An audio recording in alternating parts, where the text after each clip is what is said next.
Assalamualaikum warahmatullahi wabarakatuh. Kita lanjut bahas tentang fatwa MUI terkait haramnya jual beli produk yang mendukung Israel. Di sini menjelaskan bahwa metode untuk mengambil hukum yang berupa fatwa itu dengan 3 cara: metode nas qat'i, pendekatan qauli, dan pendekatan manhaji. Ketika mencari berdasarkan metode nas qat'i itu melalui Al-Quran dan hadis.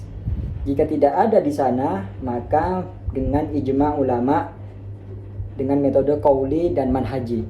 Sehingga jika fatwa yang keluar dari MUI itu ternyata melanggar Al-Quran dan Sunnah, maka fatwanya wajib ditolak. Ini menurut artikel di website kemenak.go.id. Sekarang kita coba telusuri apa rujukan atau dalil yang membuat fatwa haramnya jual beli produk Israel.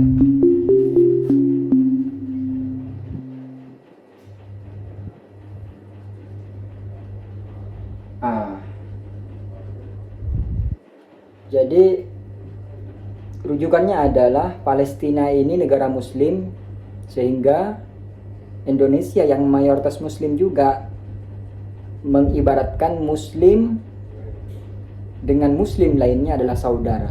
Ketika saudara kita tersakiti, maka kita harus sakit juga. Muslim seperti tubuh.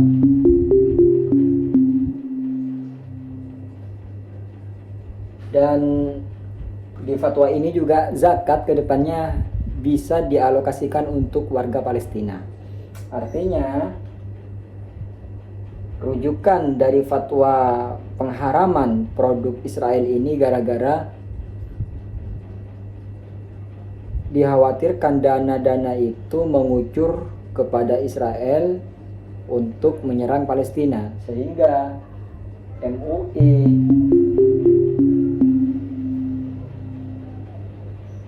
mengharamkan.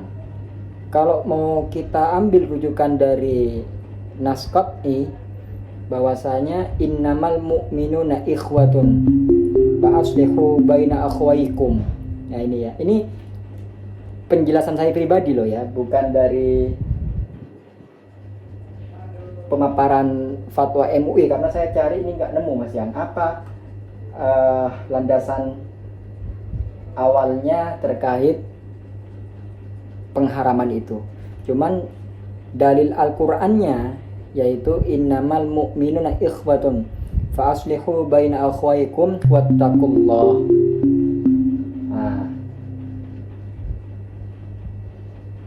Lalu di hadisnya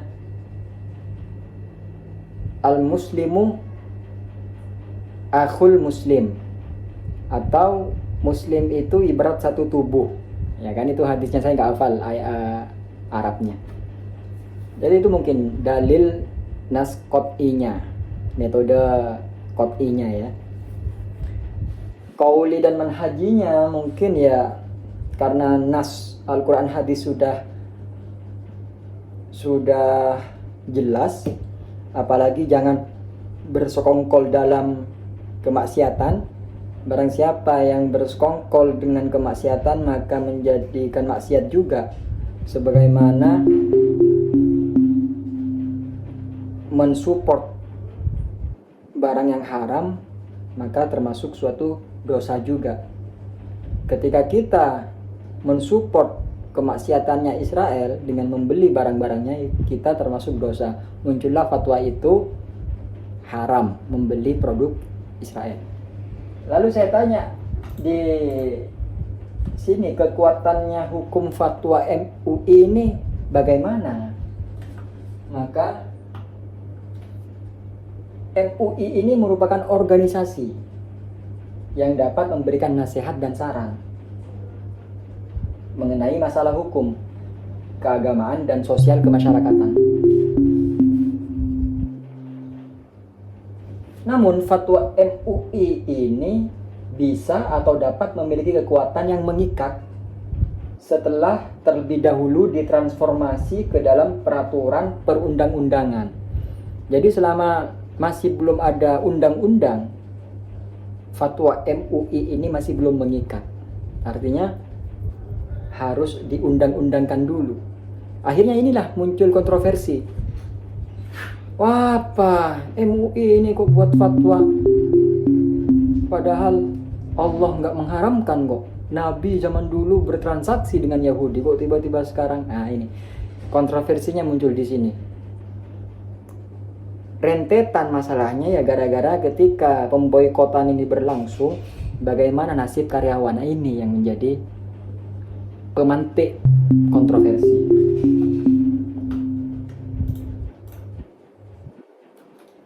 Jadi MUI ini fatwa-fatwanya bisa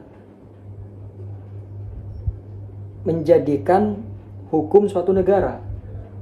Muncul regulasi sistem hukum melalui fatwa MUI.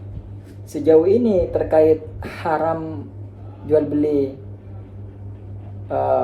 produk Israel masih belum masuk ke hukum, sehingga pemerintah juga masih tidak bisa menindaklanjuti terkait warga Indonesia yang melanggar fatwa tersebut. Mengingat fatwa MUI yang terkait merokok itu haram atau makruh, jadi di sini ada penjelasan bahwa merokok itu haram bagi anak kecil, ibu hamil, dan di tempat umum. Masalahnya adalah ketika masih belum masuk ke regulasi hukum negara, pihak penegak hukum nggak bisa menghukum yang melanggar itu. Jatuhnya ini hanya semacam hubungan iman seseorang kepada Tuhannya, bukan kepada negara. Lagi-lagi ya, kalau membahas tentang iman, hubungan personal kepada Tuhannya, ya sadar diri juga lah ya. Jika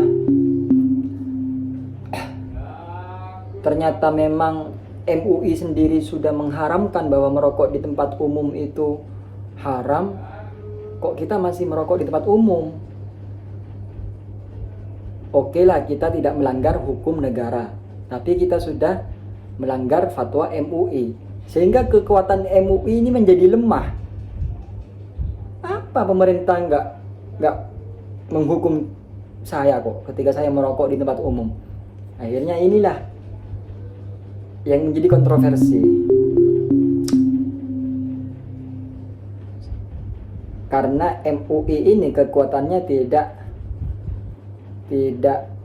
benar-benar bisa diikuti akhirnya jika tidak sinkron dengan hukum negara. Seperti itulah jatuhnya. Akhirnya ya banyak muslim yang masih membeli produk-produk Israel. Starbucks masih ramai, McD masih ramai, yang beli Pepsodent masih ramai, apalagi ada promo-promo. Nah itu.